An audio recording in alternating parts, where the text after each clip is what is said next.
Heyo, my Planet Coaster friends, Johnny5 Alive here. We're back with another episode of Coaster Spotlight, and in today's video we're going to be looking at Arctic Assault High-Speed Space Ride by KOBRASHADE. So stay tuned and let's check it out.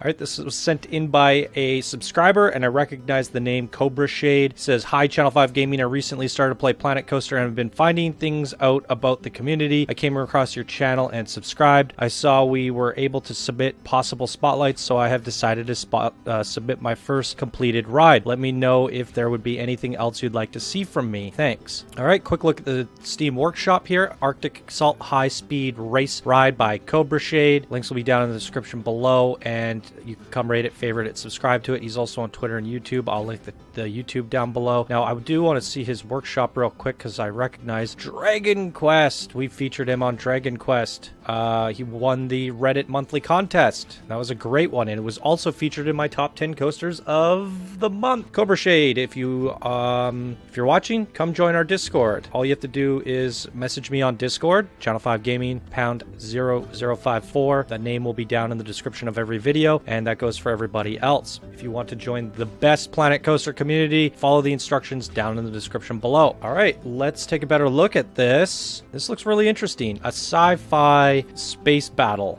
Lots of really interesting looking ships over here. I like these little ones. Oh, those are really nice. If these are your blueprints, I would highly recommend that you upload them to your workshop because we only saw 2 creations on your workshop. I would say the same for your Dragon Quest. I'd put some of your stuff on there. Some of this stuff the sci-fi community fans would enjoy downloading, I think. You got some pretty cool stuff going on here, some good buildings. Yeah, it looks very interesting. So, there it all is. So it's an adventure Arctic assault, and I really like I love seeing different uses of the Arctic biomes.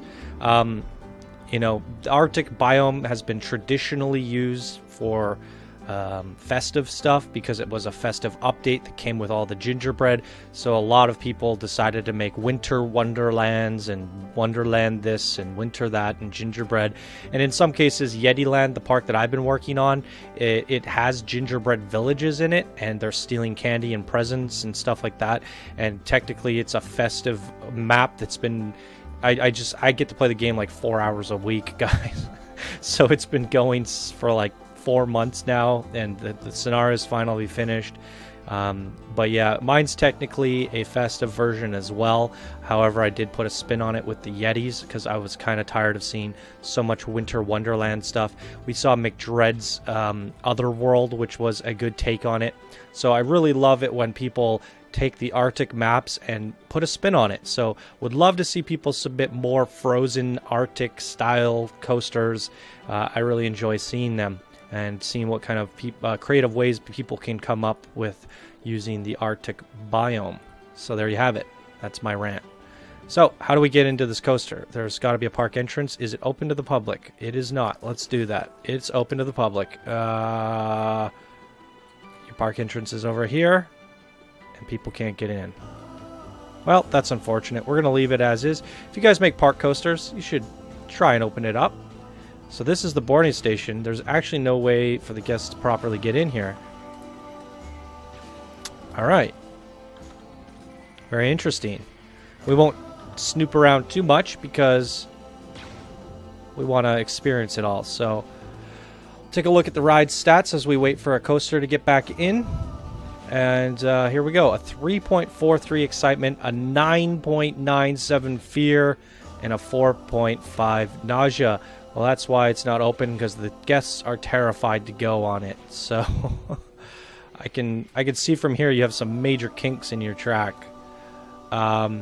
We can look at it a little bit after, but definitely try to get your coasters rideable, guys, unless it's like we saw in Tron, purposeful, that it cannot be done properly. But I have a saying that there are no unsalvageable coasters. You can always tweak them. These big drops like that going fast might be causing some issues. Very long coaster, 3,000 meters, and there's only one coaster on this whole track from what I can tell. So I would definitely increase the block, the boarding station, or add block sections so you can have 3 or 4 coasters running on this, because the wait time is going to be 150 seconds just for the coaster to come back in and out.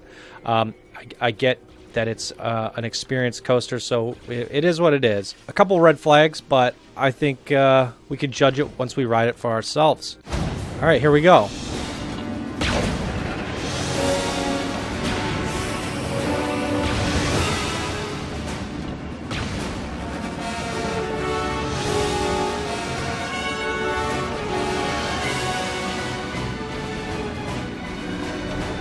Launchpad.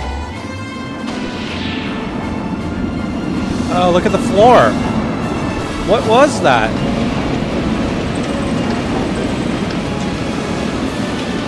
Wow.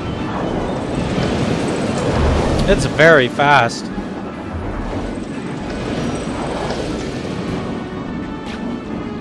Oh.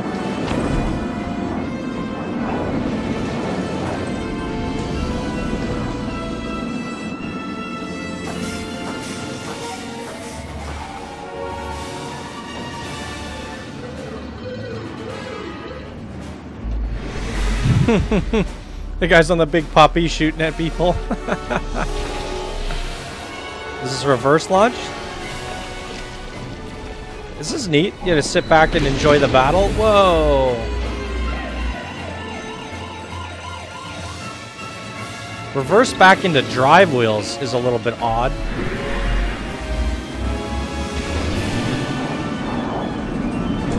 All right, here we go. Whoa.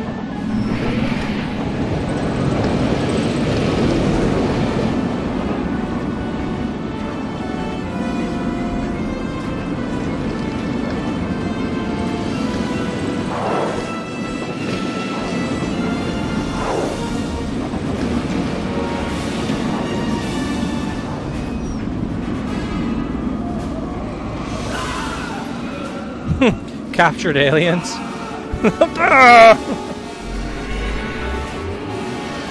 The evil puppies. Oh my god. That's amazing. Oh.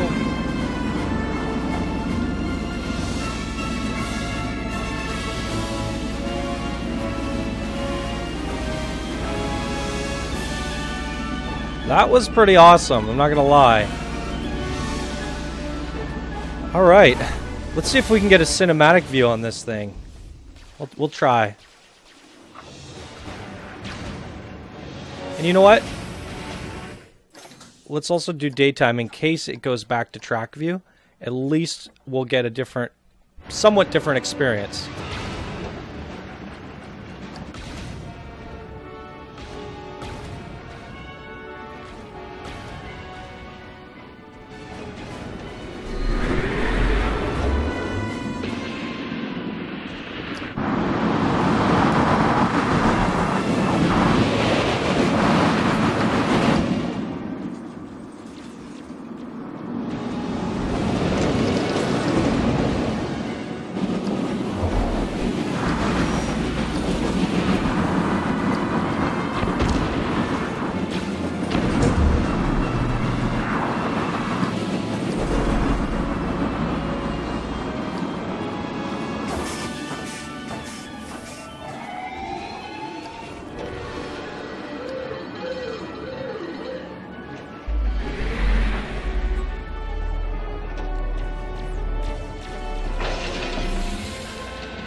Oh, look at that.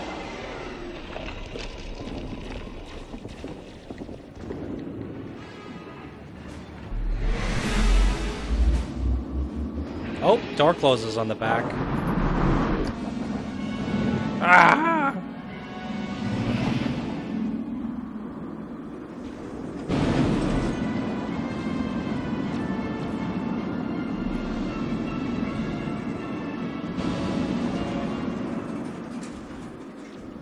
Beautiful.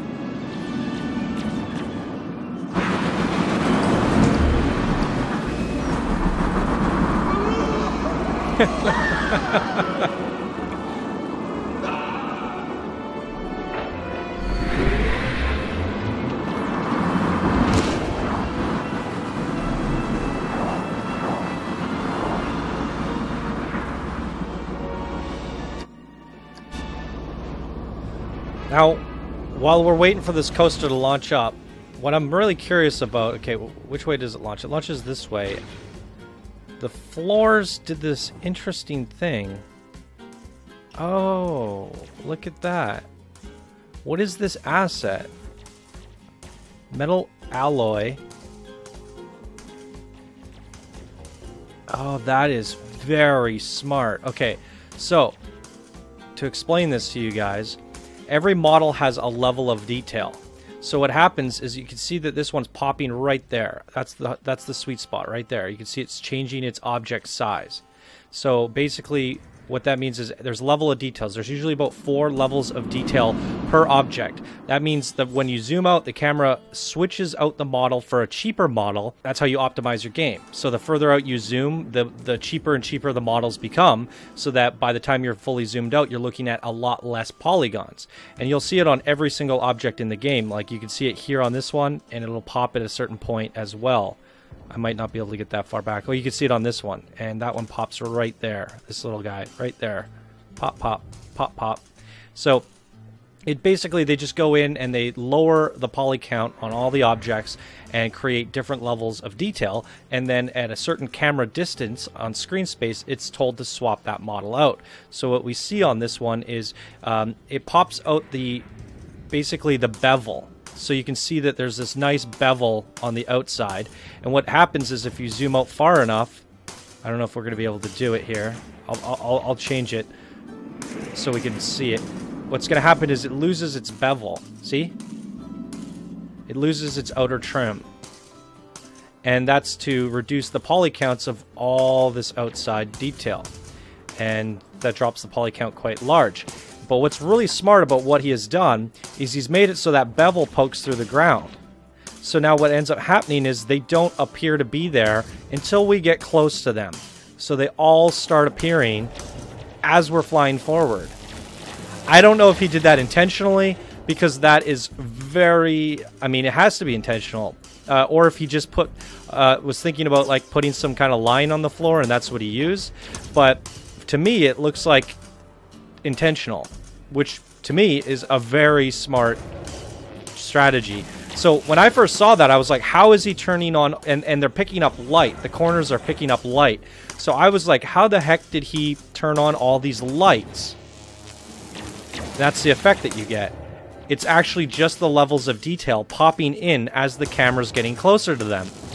It's really brilliant, guys. That's smart, and take your notes, because I think that's a pretty cool effect. And then he did it back at the end of the coaster as well. Really well done. I love that. Now, I was talking about the coaster before. It was a fun coaster in terms of the ride experience for us, for a video. It's not really practical, though. And there are ways to improve the coaster to slow it down and get it smooth on certain spots. But I'm coming to the conclusion that that wasn't his intention. I think he was really just focused on the experience for the rider. And it was very fast and exhilarating and deadly. Definitely not a coaster you'd want to go on in real life, but the experience was very fun and it had some good moments in there. So I'm not going to really give too much feedback on the coaster design itself, because it would be a whole workshop of trying to change this coaster, and I'm assuming it would be I'd be wasting my breath, because I don't think his intention was to make it for the guests. It was more for us. Nonetheless, I still do think what you guys should try to do is like this coaster, I could probably fix it in about an hour and it would still be just as fun for us, and the guests would be going on it. So I would try to get like a balance between the two, and